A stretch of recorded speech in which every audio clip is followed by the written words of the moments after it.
এটা মই কবিতাটো মাতিছো। আমাৰ ঘৰ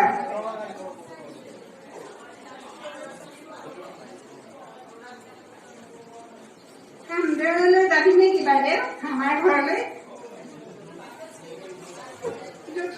কি নাই গুণ গুণ কথা পাতি মাৰ গালি খাই হেঁপাহ নপলাই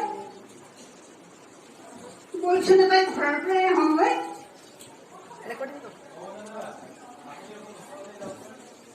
আমাৰ ঘৰৰ বাটচৰাটো বকুলজোপা চৰা ঘৰটো বা পকা যেন মচি থোৱা ওখ পিৰালি ৰাতক ধুনীয়া প্ৰতীকটো এতিয়া নাথাকিলেও সেইখন আমাৰেই ঘৰ।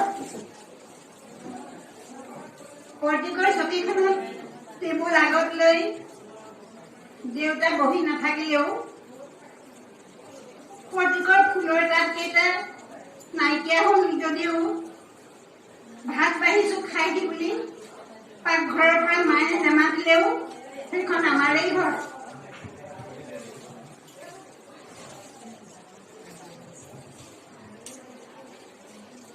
পঞ্চাছজোপা আম গছ, অসংখ্য লেটেকু পনীয় কৰ্দৈ বগৰী বাঁহ বেত কঁঠালৰ বাৰীখন ভাগ ভাগ হ'ল যদিও শিক্ষকসকলক মাতি আনি আম কাটি কঁঠাল ফালি খুওৱাৰ অধিকাৰ আমাৰ এতিয়া নাথাকিলেও সেইখন আমাৰেই ঘৰ। চাৰিজন ককাইদেউ চাৰিজনী বাইদেউৰ অৱশিষ্ট আমি তিনিটাহে আছো।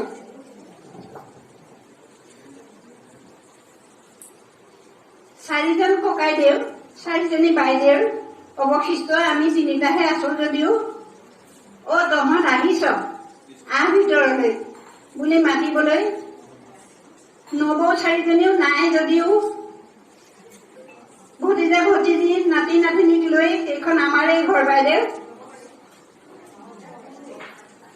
তোৰ মনত আছেনে বাইদেউ সেই যে মাজৰাতি জোনাই বাহঁতৰ ঘৰত লাগিল জুই, আমাৰ ঘৰত সকলোৱে আছিলো শুই, হুলস্থুল শুনি দেউতা উঠিল ইফালৰ পৰা সিফালৰ পৰা তই যে আহিলি দেউতাৰ ভৰিত গোৱা মাৰি ধৰিলি, চুৰ চুৰ কৰি ককাইদেউ মাতিলি, আন্ধাৰ কোনেও কাকো নিচিনিলি, দেউতাই তোক চচৰাই নি চোতাল পোৱালে গৈ দপ দপ কৰি জ্বলা জুইকুৰা দেখিহে লাগিল হৈছৈ।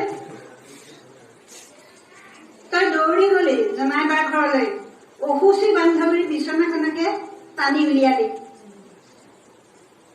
তই সঁচাকৈ সাহসী হৃষ্টপুষ্ট গদাপানী হৈ নাটকত দৰ্শকক কৰিছিলি সন্তুষ্ট। আৰু মইতো তোৰ গলৰ মণি উঠিছো বহিছো কিবাটো কৰিছো তোৰ সাহসতে জীৱনটো জুৰি। হ'ব দে বল ঘৰলৈ যাম, এৰাতি থাকিম কালিলৈ আকৌ আমি ঘূৰি আহিম। নমস্কাৰ।